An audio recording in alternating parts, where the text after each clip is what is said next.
Most frustrated was the fact that he tried to unalive me after it, when in reality, even though I was drugged, even though I never thought that the next step would be my life being threatened. What's poppin', y'all? The beef between Cardi B and JT is officially out of control. And the crazy part? This whole thing circles right back to Lil Uzi Vert. It all kicked off when Cardi dropped her new album, Am I the Drama? And fired off a verse meant for JT. But Uzi ended up catching some stray shots too. Here's the line in the second verse that set everything off. All that dick riding still ain't get you no feature, bitch. She just mad she got a man she be sharing. Bags with my man cheap, but I don't stick no dildos in his ass. You look a hot mess, easily impressed. Bitch, you never gave looks, you starvin' getting dressed. Ricky O, the only fashion house you know. You should have asked me. Would've took you to the show. It was direct, it was loud, and JT wasted no time responding. She hopped online with a tweet and delete moment. Cardi B wasn't talking about me. Better be quiet before I tell them the real tea. Chick pH balance will fry a whole fish. Yuck. With that one flow and chokram, lol. But this isn't new tension. This goes way back. JT and Young Miami were cool with Cardi around 2019 during Twerk, but after WAP, things drifted. Then came the spark, Glorilla's hit, Tomorrow 2. JT congratulated Glow, but didn't mention Cardi at all. Fans read it as shade, and even though JT denied it, the damage was done. Cardi clapped back and called JT a lapdog.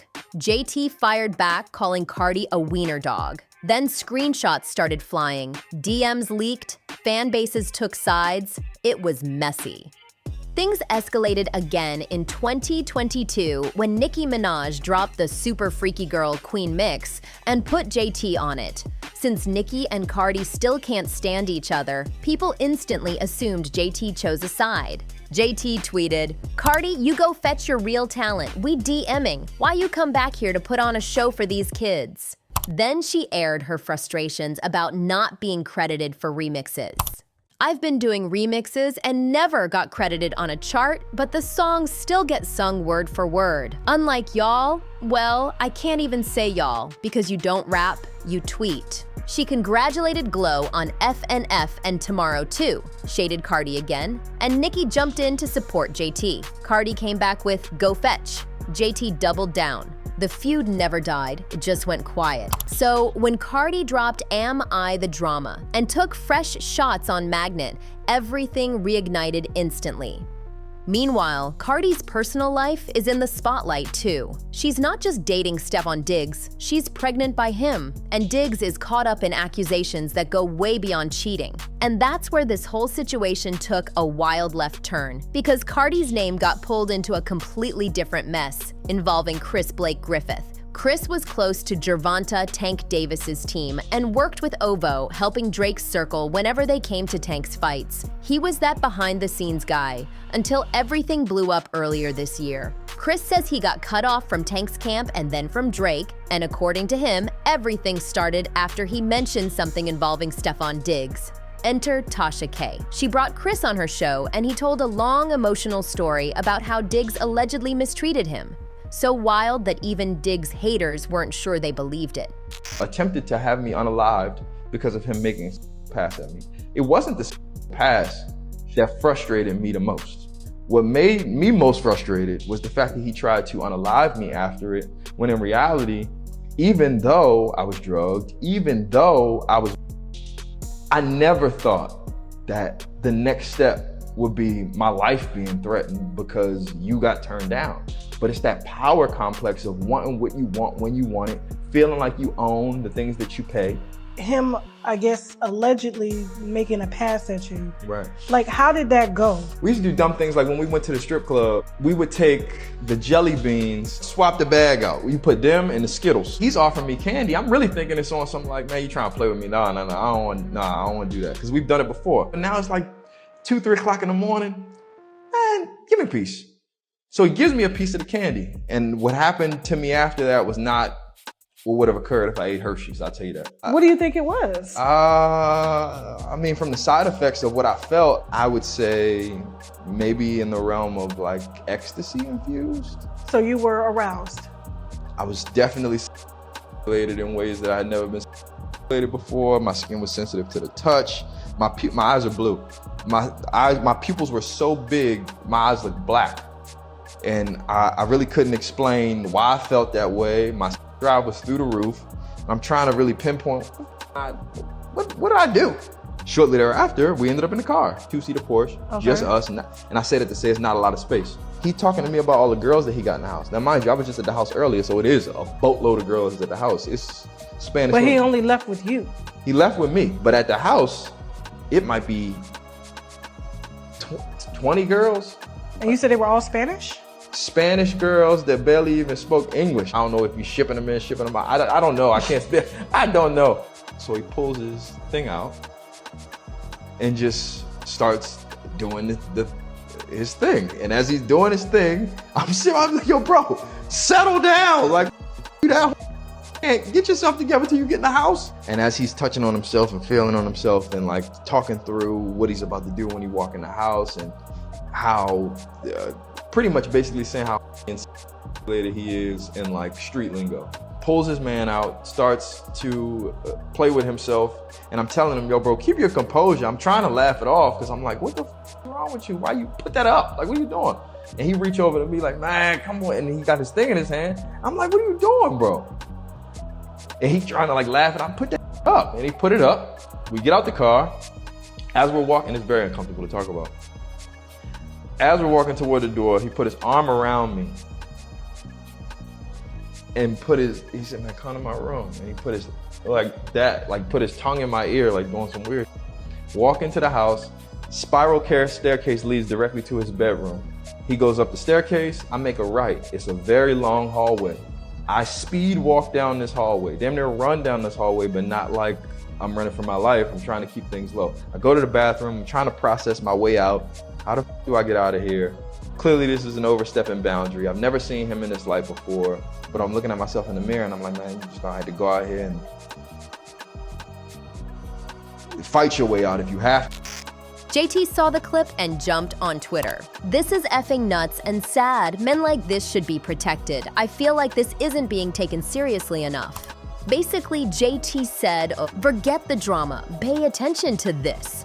That dragged Cardi into the conversation because suddenly Stefon Diggs was part of the feud. Fans jumped in. Someone replied to JT saying, check this, your man, you've got bigger fish to fry. They posted a picture of Uzi making a dramatic face with his nails done. Fans started calling it the zesty Frieza look. JT clapped back fast. Yes, my man does this, minds his business, works hard, takes care of his family, inspires his generation, and doesn't snatch. His style is what made him Lil Uzi. We are talking about Chris right now, focus. Another fan said, I hate that when men allege assault, it never gets taken seriously. I'm glad you're speaking up. Then JT dropped the line that blew up the whole timeline. Cardi B baby father A, homo man. People immediately accused her of being shady toward both Diggs and Uzi's identity.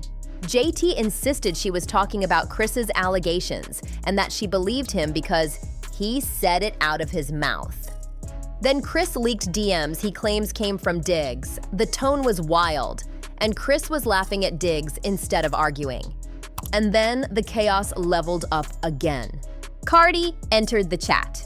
She dropped her own alleged texts involving Uzi, and fans lost it. She tweeted, I want justice for them babies. Your man makes you abort every time. Ask what he told me about how he felt when he wanted to see Brit in the courtroom and she didn't show up. Or do I need to play the audio? And don't let me say what he said about Rock Nation. Just ungrateful. Then she shared text exchanges that immediately caused confusion. At first glance, people thought they were between Cardi and Uzi, but one line changed everything. You mad at me? Yeah, but it's just because you're pregnant, so it makes you even more moody.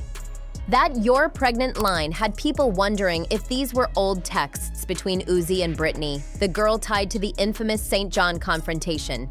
If Britney was pregnant back then, it would explain why Uzi was so heated during that situation. But if the texts were recent, then things get way messier because Cardi is the one pregnant now. And nobody knows who those messages were meant for. Then Cardi dropped even more alleged receipts, this time between JT and Uzi.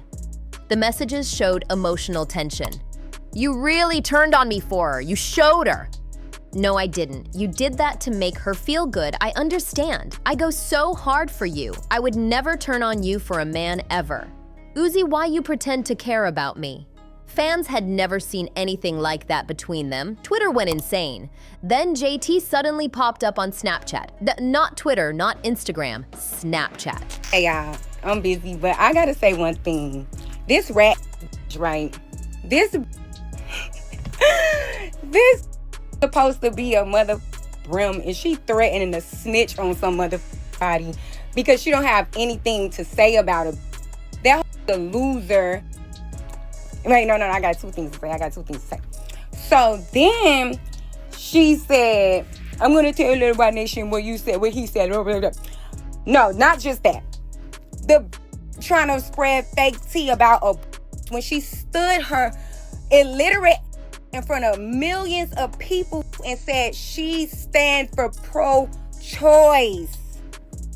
Drops bomb. I can't take the dumb serious. I can't take the me. Now the tone switched to motivational get-your-bag energy, which had people assuming she was chasing that platform check. But the eyebrow raiser was when she mentioned brim. If she meant Cardi's blood affiliation, she wasn't just shading her, she was suggesting Cardi shouldn't speak on certain things, especially about women getting rid of babies. JT wasn't denying anything. She was flipping it back on Cardi, saying Cardi talked about choice. But critics pointed out she made it sound like repeated choices. We don't know if anything Cardi implied about JT is true, but the internet isn't letting it go. Meanwhile, Uzi is quiet. He's letting the women fight it out, which honestly makes sense, because Uzi arguing with Cardi online would be a terrible look. Chris might be exaggerating, but no one believes everything is fake. A good lie always has a little truth in it. So what do y'all think? Is Cardi ignoring the red flags? Is Diggs building a secret baby roster? Or is Chris just talking too much? Drop your thoughts in the comments, hit like, subscribe, and turn on notifications. I'll see y'all on the next one.